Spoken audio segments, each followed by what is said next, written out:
We're gonna get rolling on this presentation. Thanks for coming on again. Hope everyone is doing well today. I know it's a crazy time in the world, but hopefully we get to distract ourselves with a few minutes with some water polo. I'm gonna go ahead and share my screen with you guys so you can see my presentation, and then we'll talk about Japan's style of defense.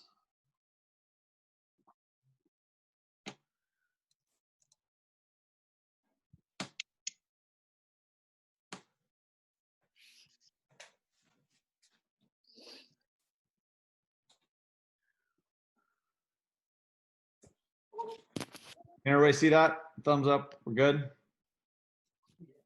Yeah. Okay. So first, foremost, I'm not trying to claim I'm an expert on Japanese style of water polo.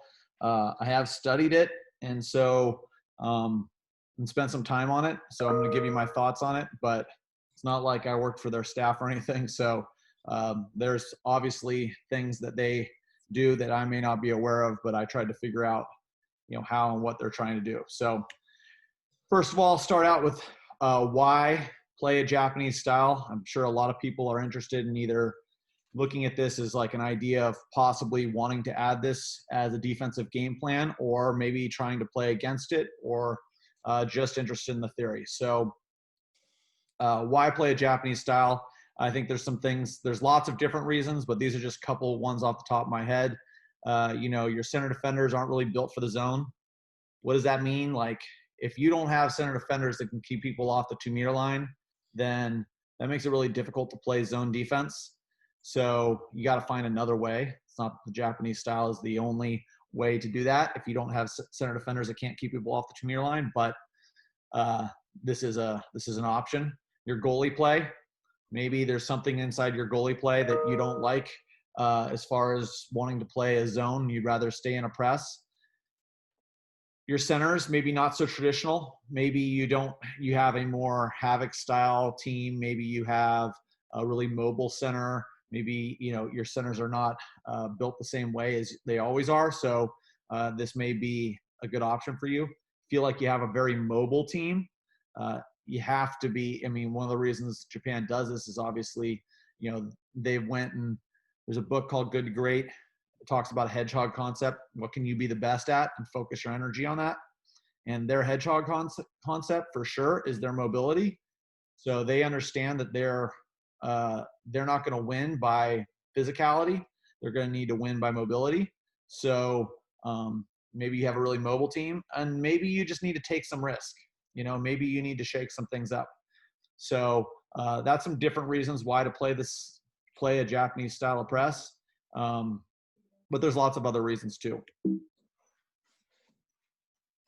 So when I think about playing this defense, you got to figure out if you have the ability to do something in general. And so this is what I think ability is, which is talent plus skill plus knowledge plus experience, right?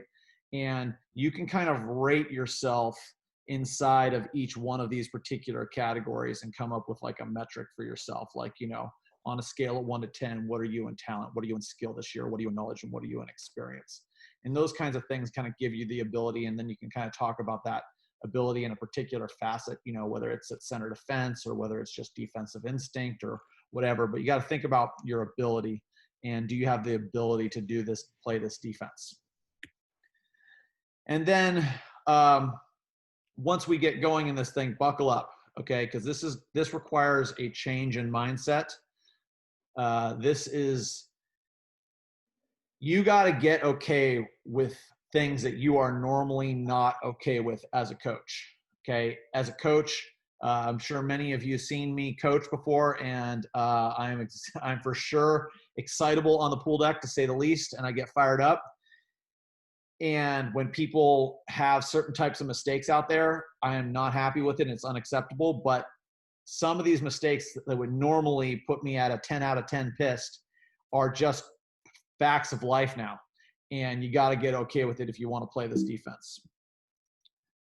So you got to get okay with point blank shots from center. You got to get okay with drivers being buck wild open. You got to get okay with exclusions giant, colossal jailbreak breakdowns, lack of matchup controls, empty net goals, and your offense looking totally different than before. I mean, these are all things that happen. And by the way, if any of you guys have questions while I'm going through this, you can interrupt me. It's okay. It's fine. So you got to get okay with all of these things and more, but these are some of them. So let's go ahead and get into an example of the Japan press. So here's an example of after goal defense by Japan. And so let's take a look at this. Okay, first, hopefully everybody can see this. I'm gonna kind of stop and start it a little bit. So the ball gets played out. Everyone's got different positions. I call that position 4 with the ball, which is, on the left-hander side, top right, whatever you want to call it. Some people call it position 2. It doesn't matter. But this top flat over here. So the ball's over there. I want you to just look at the positioning of all the defensive players right now, okay, and kind of get an idea of where these guys are, okay. So right now, everyone is in pretty solid position. Maybe X1 could be a little bit higher down here on guarding number 2. But overall, everyone's in pretty good position and pressing and being in a situation where they're denying the ball. Then the ball is going to get played up to position 3, okay?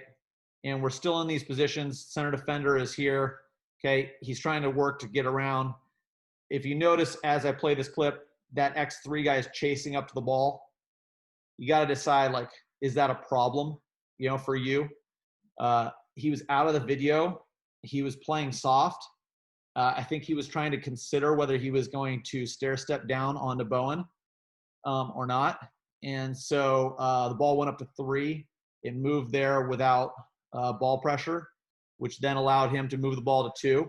You could see him catch it in that position. I believe this is Cupido. And then the center defender has kind of given up at this point. He's got Halleck a little outside of 5. And you see X5 starting to consider helping in. And then they come, shift the ball over, shot, and missed. So that's a little bit of understanding how they're playing. So you could see them trying to be in the lanes and locations. The center defender gives up on the situation, decides to stay, feels like the positioning is good. Ball goes into center, they bring help, okay? And then they kind of move on. Anyone have any questions on that clip? No? Okay, next clip. This is a defensive clip with the ball at the goalie. So you can see right here, ball's stuck at the goalie.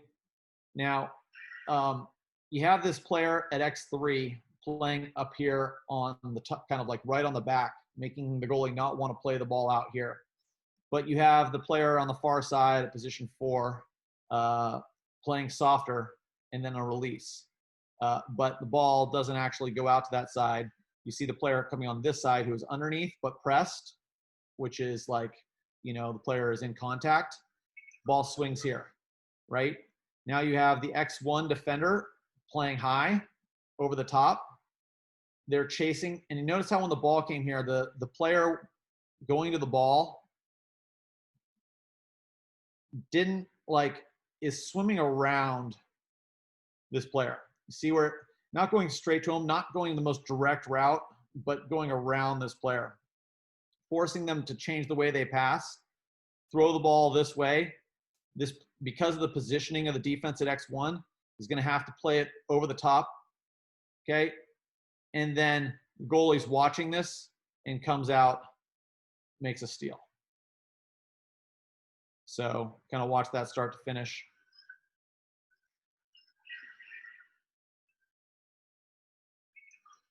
Chases around, plays over the top. Goalie comes out, takes the ball. 2-1 for Luca Cupido this time.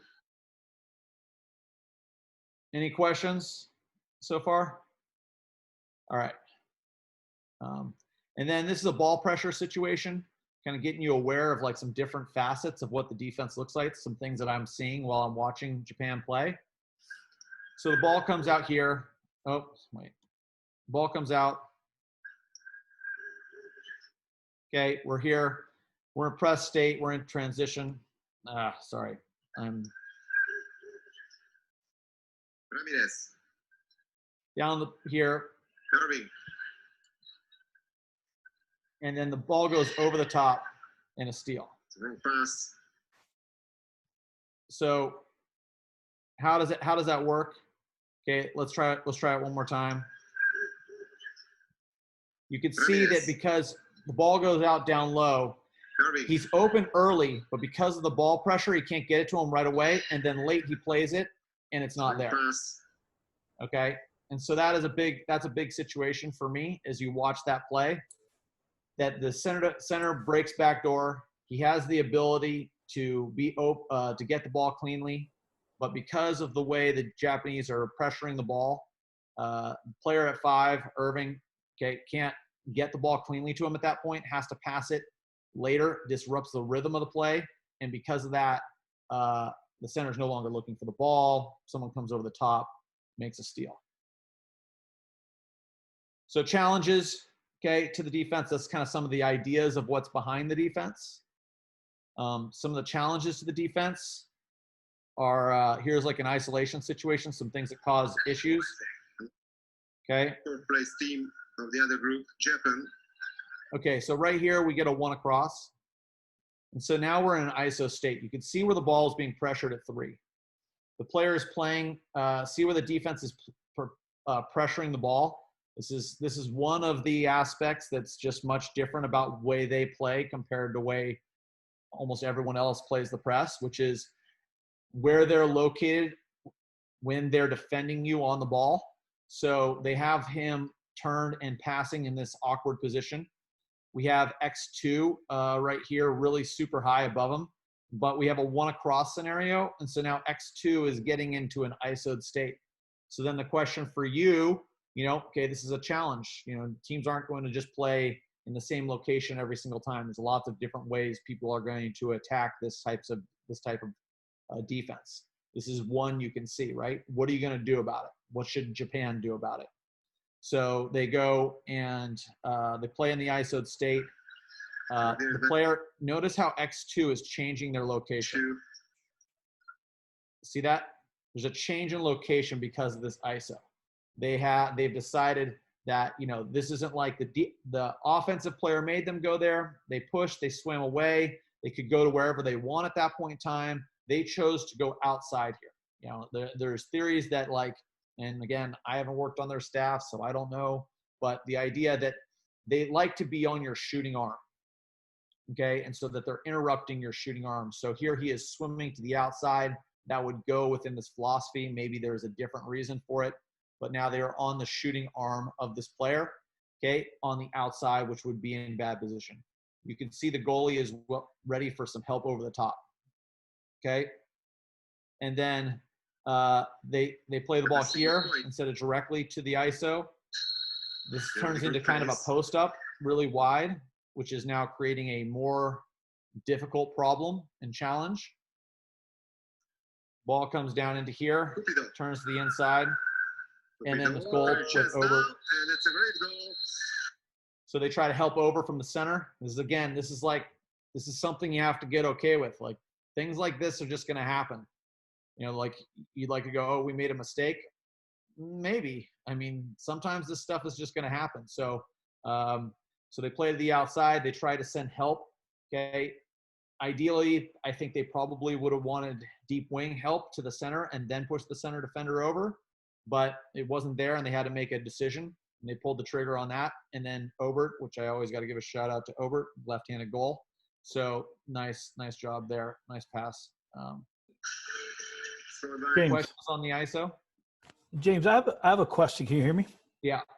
I have a question. This is Felix. I have a question about as far as I'll use Obert as an example. Let's say Obert became a citizen of Japan and was able to play for their national team. Would he be? You think if someone built like Obert could if he's forced to, would he be able to be taught this type of style, this type of mindset, or do you think it does physically, it does matter to be effective? I wouldn't say it's 100% on build. Obert's a pretty good swimming center. Uh, I might be wrong, but I think Obert can go like 147, something like that. So he's a pretty good swimmer. Maybe he's 148, 149. I don't know, something like that. But he could swim. So I think Obert could play this, and he's long and he's got a pretty good work ethic. But I think in order for someone like his size, you got to have a gear. You got to have a work ethic gear. If you're a center that doesn't like to move, then that's going to be a problem. You got to have swimming ability, right? And then you got to have some level of defensive instincts. And Obert plays the center defense and center, so he's pretty versatile. I think that's one of the reasons why he's been on the team, is because he's got the ability to do a lot of different things. So for him, I would say yes, but for some other centers, no, not necessarily. Thank you. Do you mind if I add a little bit to that, James? Fire away. They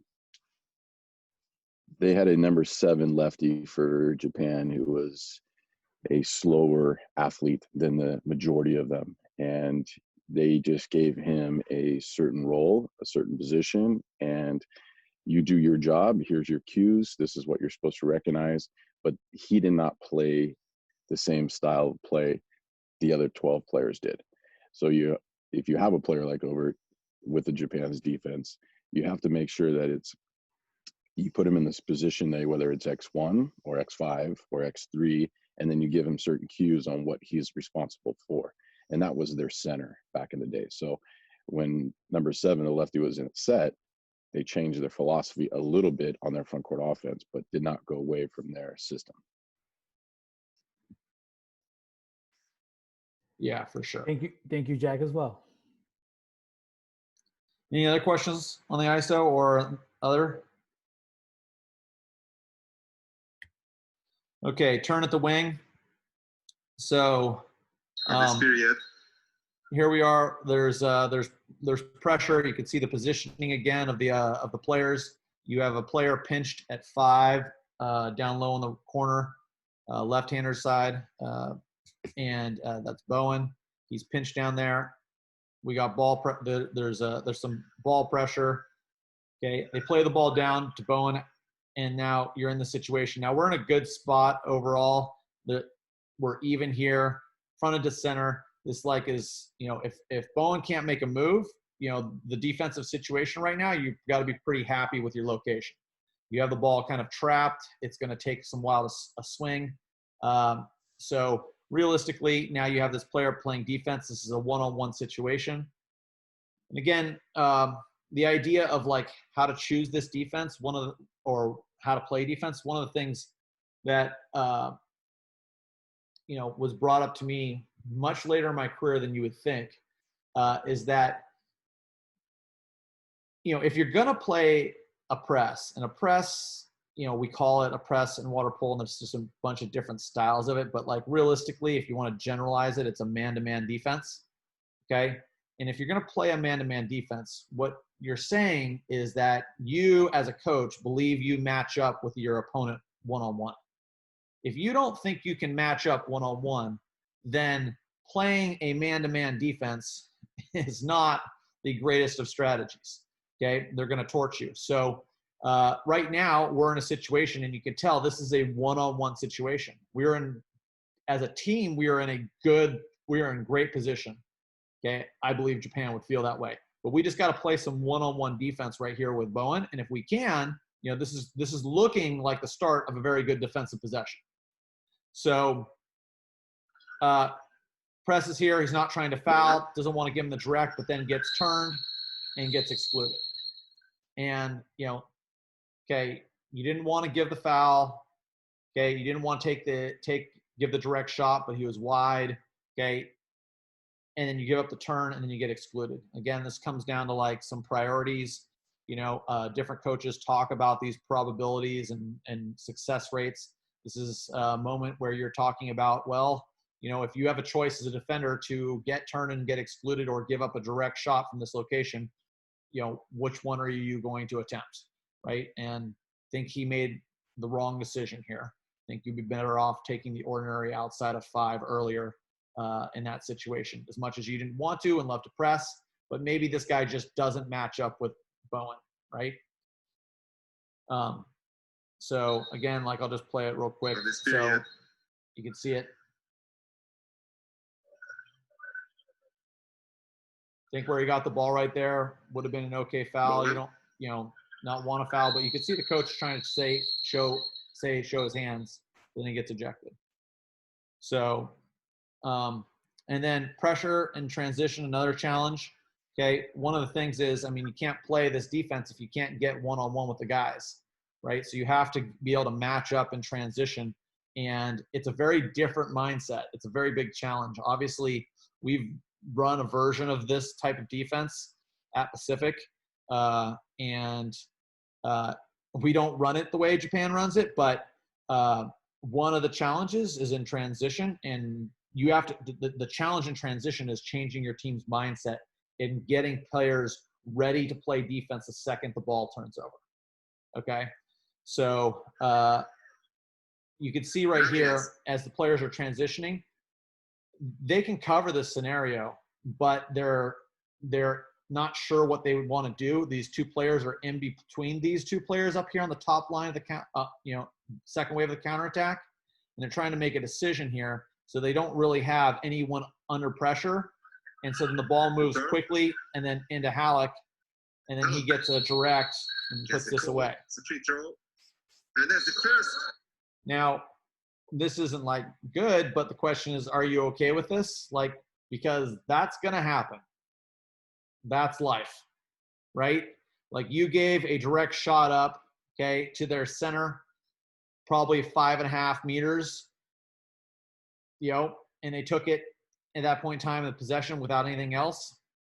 If that's the only shot they get, are you good with that? If they take that for the all 48 possessions. Hey, James, I got a question about that. Yeah.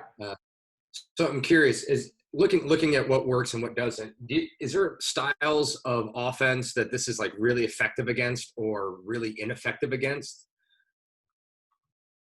Well, it's definitely super effective against teams that don't like to move anywhere. That's nice. But there's ways of playing it no matter what anyone does. Okay. You just have to be willing to change the way you do things and have different parameters for different circumstances, So if you're stuck to the exact same rules all the time, then there are definitely styles of offense that will cause this problems. But as you saw, the isolation situation, and the Japanese then change their positioning, they've got a plan to change when certain things happen, whether, you go ISO or whether they go double post or whether there's some types of drives, you got to have this. So I think it really comes down to not so much the offense they're running. That's not, I think, the biggest concern. I think the biggest concern is, can you D them up one-on-one? That would be my first concern. And then my second concern could be offense, but it would also probably be a lot predicated offense / referees. And that would make me have a feeling about whether or not we could do this. We played a game in what was it? 2017 maybe, 2018 maybe, on the women's side at GCC championships for the championship, and we were playing a Japanese style press defense. And the way the officials were calling that day, I literally told them, we are not going to be able to play our defense today because of you, so we are going to switch. So it depends. I would say it has a lot to do with talent and officiating, and then also some of how they're playing. But I think you could defend anything they do. Does that answer it? Yeah, no, that really helps. And as we dig deeper into this, I'm really curious to see like how do these adjustments happen and how you would encourage it. This is really good so far. Okay, great, awesome. So so that's the transition clip. So that's where we get into this next phase and make some decisions. I'm quoting myself here. So the Japanese press is a horrible defense, but we can be a great game plan. James Graham. So when people make this decision, you got to understand that this is not a defensive choice. If you're making this decision purely on like, what is the best front court defense we can play, there are some circumstances where I would choose this, but in general, this would be a horrible decision. So, what does that mean? Okay, well, let's watch this clip here. Okay, does that scare the crap out of you? Let's watch it again, right? Does this scare the crap out of you? Okay. If I was a defensive coach and I was making a decision based on like what's the best defense to play, yeah, that's freaking a nightmare, man, right? But was wide. It's almost third goal of Benjamin Hallock.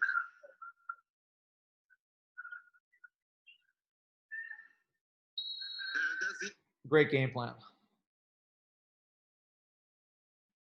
So that's what I'm talking about. So this is a decision. This is a holistic decision. This is you're treating the whole, not the individual situation. Like I'm choosing a defense that doesn't align with my offense. And I think sometimes, coaches, sometimes we do this. We make defensive decisions that don't align with our offensive philosophy and vice versa. This, you need to have this needs to be part of your overall philosophy, and you got to be okay with these situations because you're going to give up that shot from Halleck, which is a nightmare, to get that shot on the counter. And if you're cool with that, then let's progress. If you're not, then game over. If we're in a decision tree. But James, but just the same thing. Just like anytime any defensive plan, you can you're giving something up. Like whether if you're playing against teams that are equal or better than you, and you're trying to come up with when you're trying to coach, right? Because that's what coaching is. So I think sometimes if we decide to go into a zone and you're buying into the zone, like you're giving something up. Like, what do you think? Don't you think it's like the same thing? Whether you have to be all in on the zone, knowing you're going to give up shots sometimes from their best players, right? As opposed to this, don't you think that's kind of like the same kind of mindset when you're approaching what defense philosophy you want to ultimately, what's your identity? Don't you think you have to kind of be all in on it? I mean, yeah. I mean, anything you choose, you're going to have to be all in on for sure. But what I'm talking about is like getting okay with the percentages. So I'm going to kick out of this presentation for a second, and then I'm going to share my screen with something else. Okay. So bear with me, guys. Felix, this will tie in. You segued the situation well. Thank you. Okay. Can you guys see my desktop? Yeah. Okay. So we're out of this presentation. So yeah, this is what my desktop looks like. So, where should I start on this one? Okay, let's start with this. This is going to get a little wordy, but can you guys read this? Yeah? Yeah, we can see it. A little small, but not bad. Okay, so to begin, we assume that every possession of our opponent either ends in a turnover or a shot with respective fractions t or 1 minus t. The ratio is equal to t over 1 minus t. Okay, so blah, blah, blah. You guys can screenshot this, whatever, okay? But this is what we're trying to look at here. If you come down to this equation down here, okay, and why this has to do with what Felix is talking about, okay, is that you have to understand that as you choose a defense, you're going to give up you're going to have certain turnover rates and certain shooting percentages against that defense. Okay? And then that defense is also going to affect your transition game. Okay? And that transition game is going to have certain success rates as well. And so what this paper right here says, when we study Japan, okay, because this paper is about Japan, you could see down here, this is promising, okay? At Japan's high rate of R equals down here, at Japan's high rate of R equals 0.9, okay, 0.9 ratio, which essentially is shot to turnover ratio. So it's talking about Japan almost has a 1-to-1 shot to turnover ratio, okay?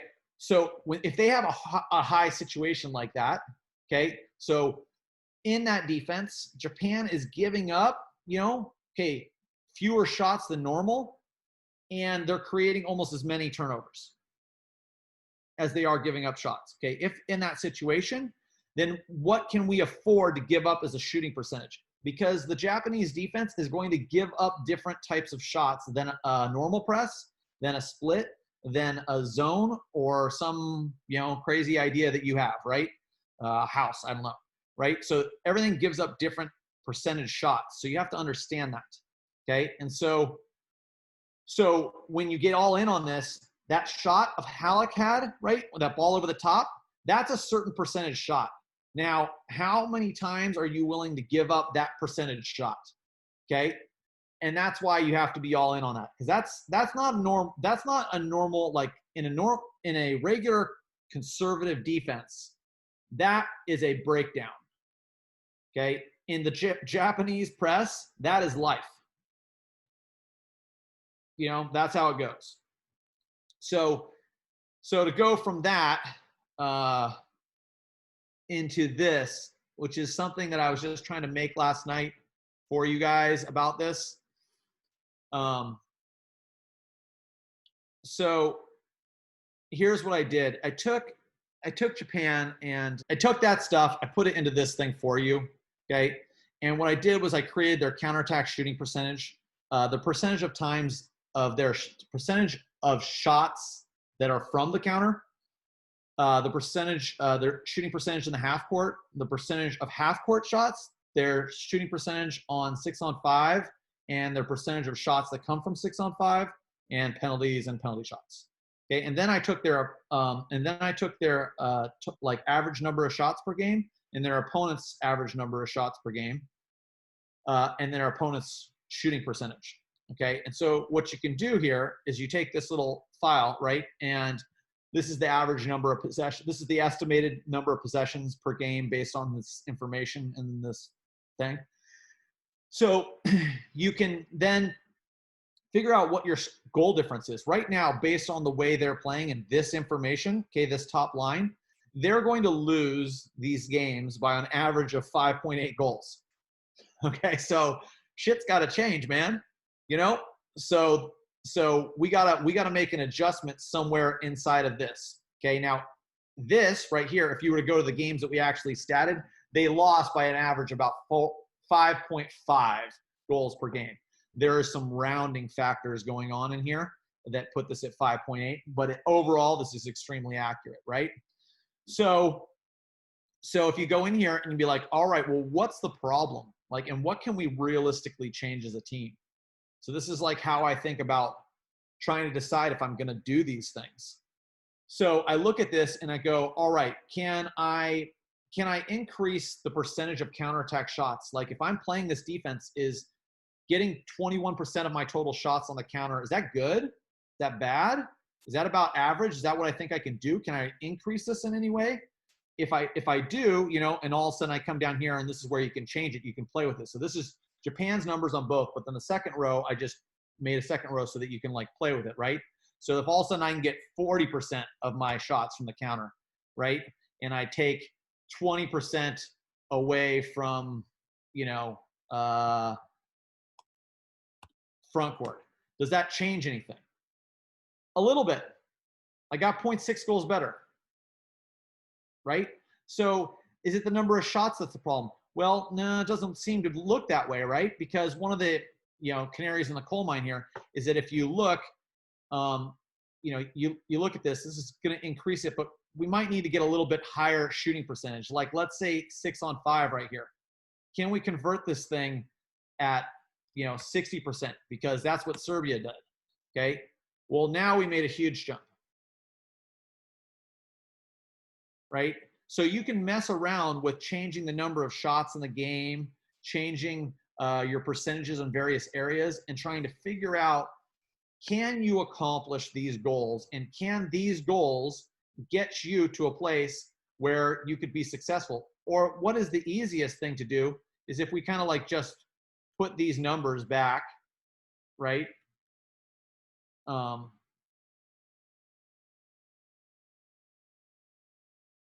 So if we put these numbers back to this, let's see, where am I off?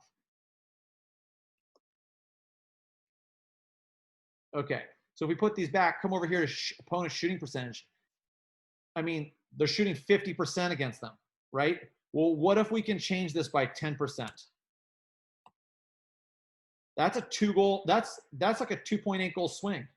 That's huge, right? So how do we make some small adjustments? Where do we focus our energy on to allow ourselves to decide whether this should be a strategy that we can get all in on? So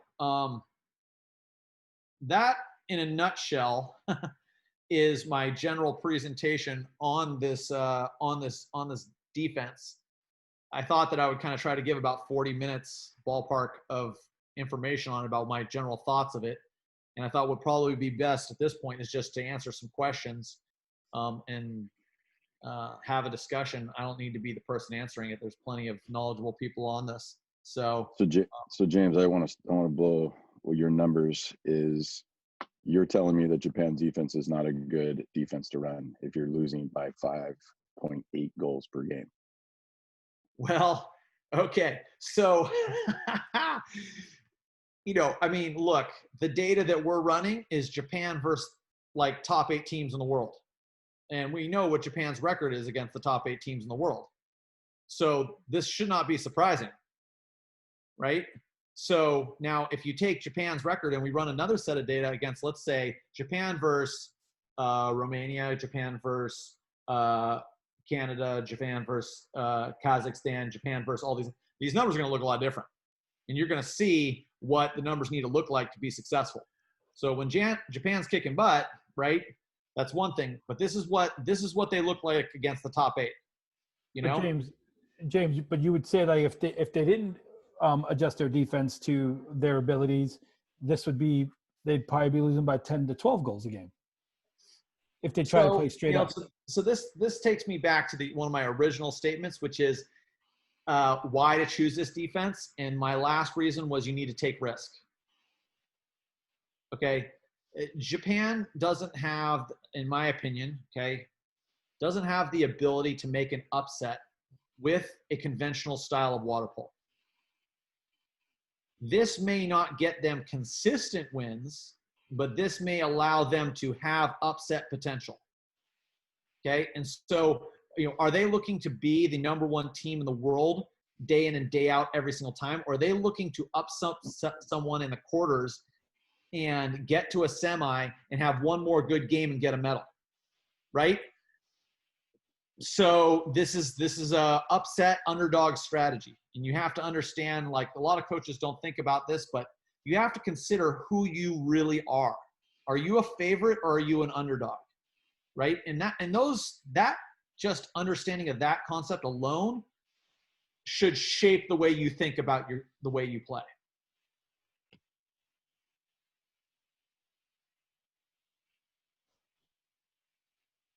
Other questions? If you were going to implement this or start trying to implement some this part of your defense, how would that change your practice? Like what specifically would I know you mentioned putting that on ball pressure on the shooting arm, but kind of what else do you think you could do to, as far as drills and practice concepts to Yeah, help so defense? that's a great question. So what my goal here on this presentation is to hopefully give you the ability. I'm trying to give you the way I've thought about it so that you could then create your own version of this if you're interested, right? I'm not going to give you what I do, but I'm going to give you like what I've seen in Japan, how I think about it, and allow you to take the piece of information. And so when you're based on your question, I mean, it's going to change. First, it's going to change everything. Okay. Because this type of defense is there are different skills in this defense that you don't normally use. And this defense has problems you don't normally face. And you are going to have to create skills that are designed to solve skills and adjustments that are designed to solve specific scenarios. So like you talked like ball pressure. So what are you going to do about ball pressure? How do you want to pressure? Do you like what Japan did? Do you like being on the shooting arm? Do you think that's advantageous? If it is, how are you going to train it? Right? Okay. And what are you going to teach when they're on the shooting arm? Okay. Are you going to have them play somewhere else? Are you okay with you saw how many times people were getting reverse turned. Are you cool with that? Do they get to go around any side they want to go around? Only one side? Does it depend on what hand they are? Does it depend on what side of the pool they're on? Right? All of these are decisions you're going to have to think about and make based on like, what are you trying to accomplish? What's at risk at the time, right? And then how are you going to play center defense?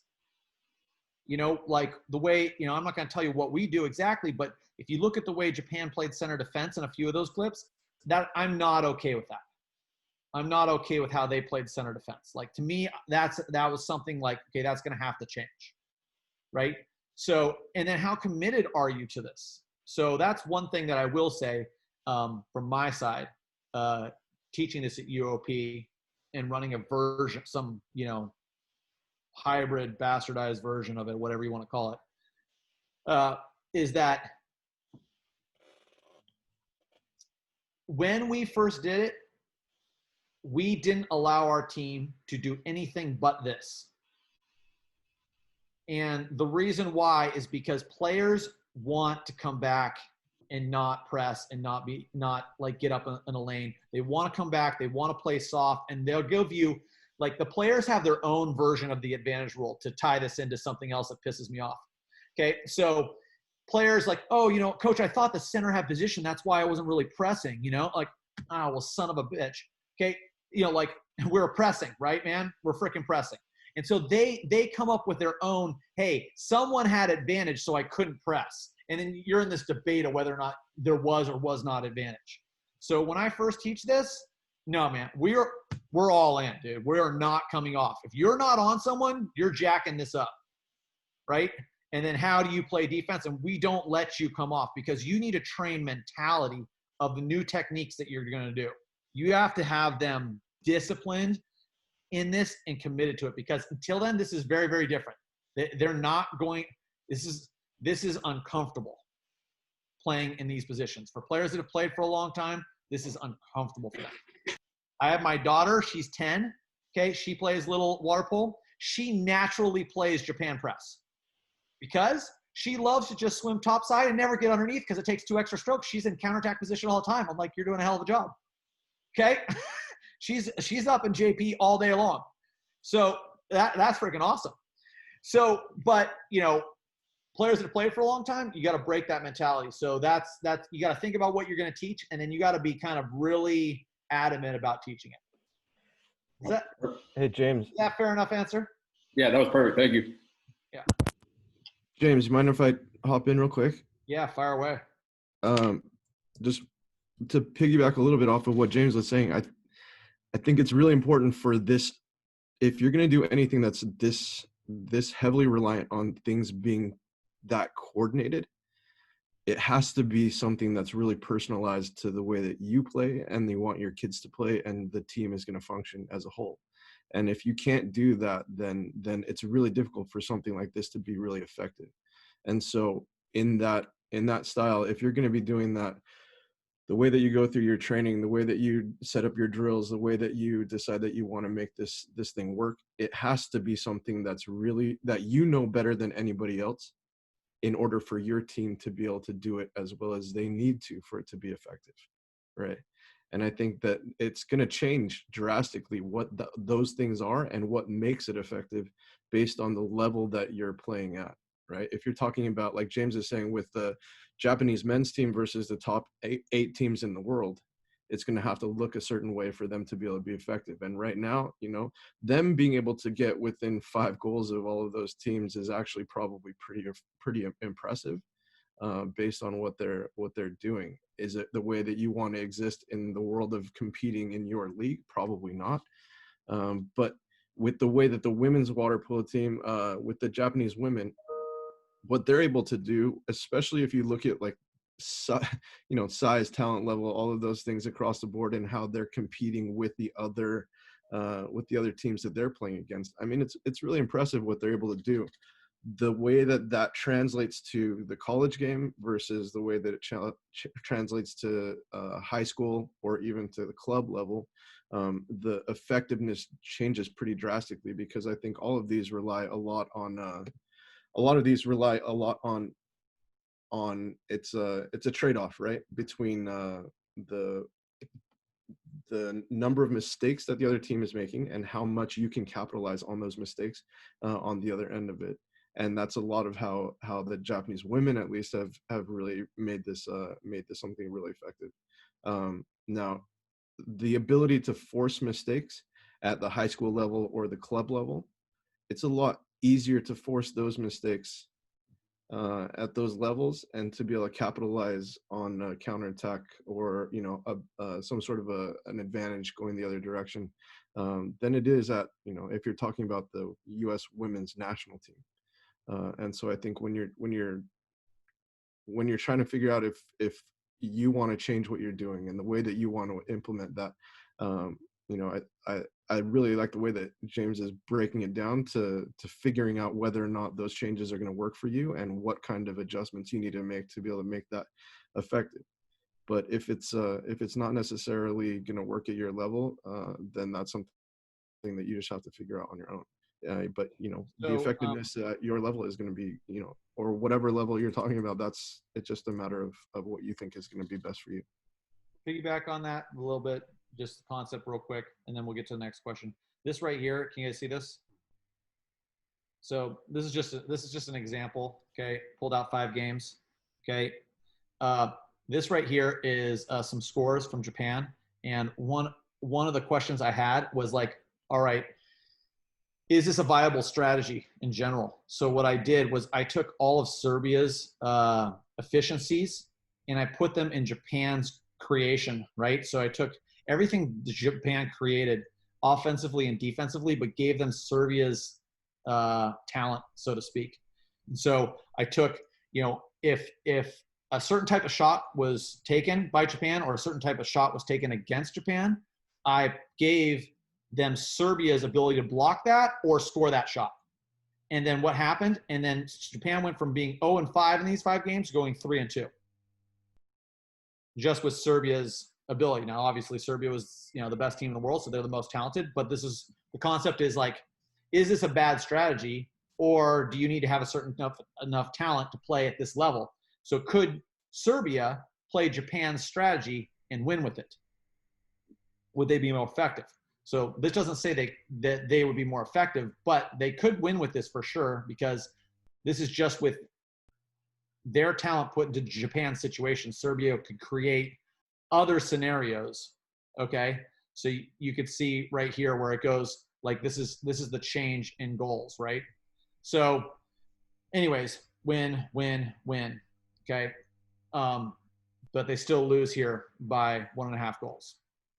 Anyways, that's one of the other things I looked at, is to try to figure out whether or not this made any sense, to try to figure out whether this is a viable strategy, or even if you have the best talent. Other questions? I got about 10 minutes and then I got to jump on another Zoom, unfortunately. So we can do a couple rapid fire ones. James, you have a few questions in the chat. Oh boy. Okay, let's see. Yep, 2. Okay.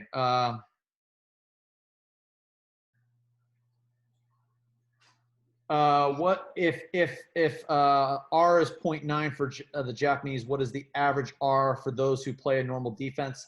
Let me get back to you on that. One of the reasons I take statistics seriously is I don't give you guesses. Okay, so if I haven't done it, I won't tell you what it is because I take this stuff very seriously. So I can get back to you, on what that number is. You think the Japanese defense is not? Yeah, I personally, if the question is, do I think the Japanese could run their defense like better than the way they do it?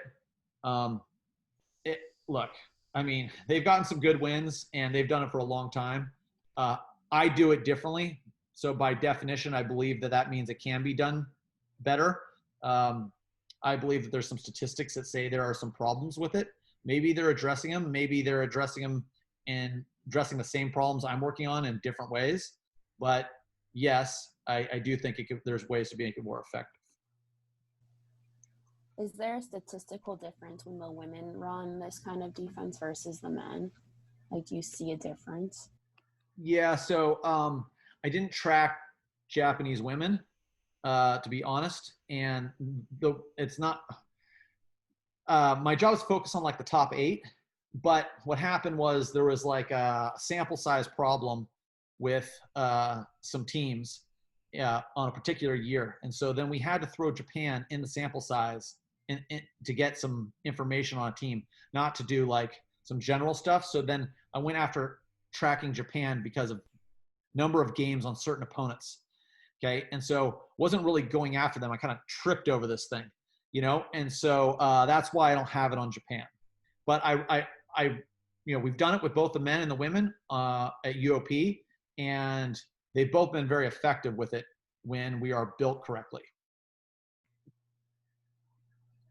When we aren't built correctly, it's a nightmare.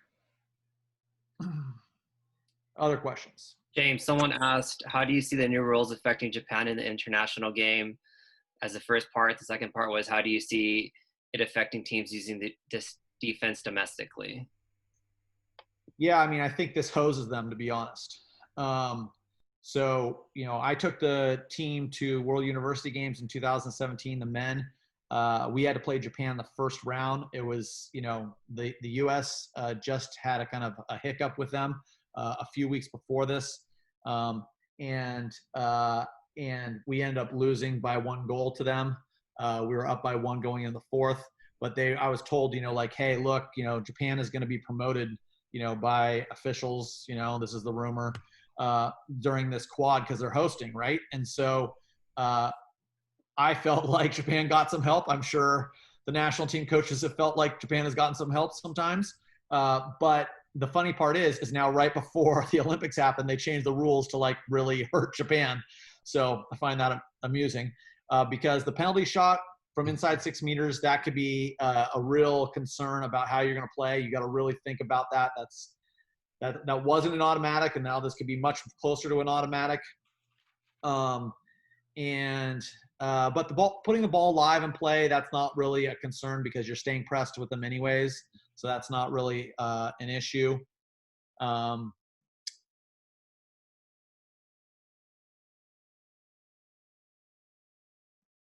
I think that overall, like that penalty situation is the biggest concern about Japan. There's some other small ones, but I would say that's my biggest concern about that is them being able to get live. I also think it hurts them from an offensive standpoint, the rules from an offensive standpoint, because they took away the 5-meter line. I think that hurts Japan. And domestically, I say the same. I need to see how they're going to call the penalty shots. But I think overall, you are going to have a situation where you gotta be concerned about that. You got to figure out whether you can control that. But I mean, straight up, if you play this defense, you're going to give up more penalties than normal. So you got to just get okay with that. Like, if you're going to play that, that's going to happen anyways, regardless of the new rules. So James, if I can summarize your thoughts on this, you like the style of play because you see a positivity and the percentages that you can flip in your favor. But you changed it to adapt to some of the individuals on your team. So if I can break that down and everybody on this line, you guys can use this type of defense in certain situations in the game when you need a flip, when you need to flip it or take risk, as James would say, or you can use it at different positions. It doesn't have to be a team concept. I'm assuming, and let me assume here a little bit for James's defense. If I'm watching James' defense, I can point out this player is doing a Japanese defense. This player is doing a Japanese defense. This player is now doing a hybrid of Japanese defense because of his position on his player, whether it's a bottom line, center defender, as James already brought up. You can manipulate the game in the Japanese defense to benefit you in your program at different times. After goals, you probably see it more often than none for James's teams, after goals versus transition. Sorry if I'm giving your secrets away or if I'm pointing Well, out. let's not say me, but USC for sure. Or anybody. Yeah. Right? USC runs something called Aussie, and that's for sure Japanese press. Right. So, and then the other thing about one of the individuals that brought up individual skills, just go to YouTube, type in Japan, and just study how they guard each other on the perimeter. There's breaststroke kicks. There's near side hands. They always reach with one hand versus another hand. They jump face to face, and then they don't even look to come back. They just go. So you can find individual skills through that if you're looking for that information. Yeah, I mean, it's going to change your offense too. So you got to understand that the way this defense, it's going to change. Japan plays offense, differently. So you have to look at how it's going to impact you there as well. So, yeah, I got time for about one or two more questions.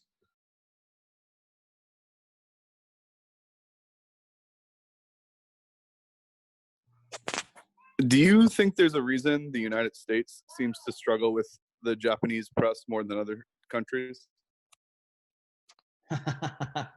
Well, you remember when I went back, like I had that ability equation? In order for Japan to be effective, they got to be able to match up, right? And so part of it is they match up. And the other part is in that ability, what I have in their experience, right? So when they play someone like Hungary or Serbia, the players are older. They got obviously great ability. So do we at the US. But our team has been very young. And so we're not as experienced, especially experienced playing that way. So I think that has been a factor for Japan playing us, experience against this. One of my, I had an athletic director. He's a brilliant man. Ted Leland, probably one of the smartest guys I've ever met. And he said, it's good to be off cycle. So what does that mean? If you're playing a team that's not experienced playing against a particular style of play and you're the only team running that style, that can be an advantage. You're off cycle. So because they spend the majority of their year training to play against certain styles, and then when they play you, they have to learn how to play against you in a way they never practice. So it's not bad to be off cycle. One last question, I'm going to jump. Anything else? Thank you, James. My pleasure. Hopefully that was good. I hope you guys got something out of it. I have no idea. That's just how I think about those things. And if you have other questions, let me know. Maybe we can do a follow-up Q&A and talk more about it sometime or whatnot. You guys should have my email now. Best of luck with your seasons. Stay safe, everybody.